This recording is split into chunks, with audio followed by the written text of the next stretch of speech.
My earliest memory of Jack Kemp was not on the gridiron, but in my living room on the ocean in Santa Monica.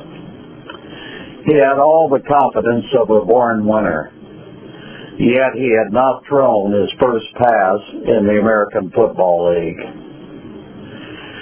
It was in early 1960, 4 months before the Chargers would play our first game at the LA Coliseum. We asked Jack to join Ron Mix and model our new uniform during a press party at my home. Jack had played quarterback at LA's Occidental College. He had been cut by the Lions, Steelers, 49ers, and Giants, and even the Calgary Stampeders of the CFL. But our general manager was Frank Leahy, the legendary coach from Notre Dame. He saw something in Jack that everyone else missed and signed him as a free agent quarterback. Jack thrived in Coach Sid Gilman's vertical offense. We went 10-4 our first season and won the Western Division Championship. But we failed to draw against the Rams in their home stadium, and the league moved the AFL title game to Houston. The Oilers beat us 24-16 before a home crowd of 32,000. In the off-season, Frank Leahy retired, and I decided to move the team to San Diego.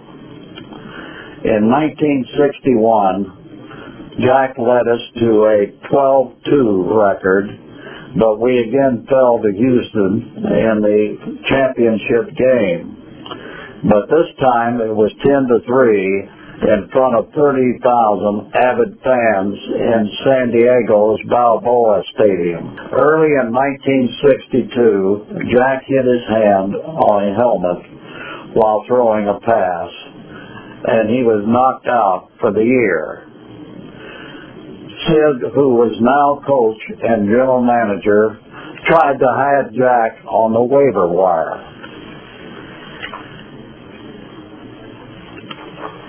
The Dallas Texans and Denver Broncos expressed interest, but Commissioner Joe Foss ruled that the Buffalo Bills had beaten them to it.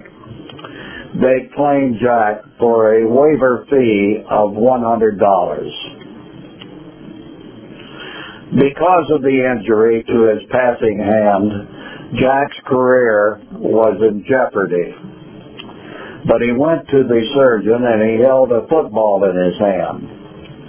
He asked the doctor to set his finger on the same shape as the ball. Ironically, that was the year the Chargers won it all, defeating the Patriots 51-10 in San Diego.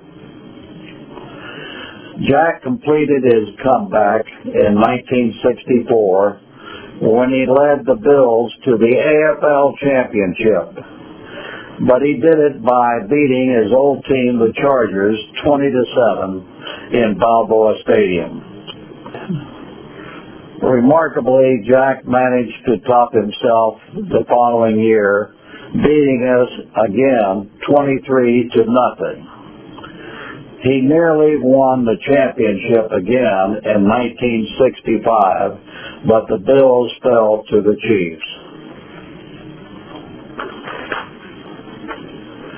In all, Jack Kemp had led the Chargers and then the Bills to 5 of the first 6 AFL title games and won 2 of them.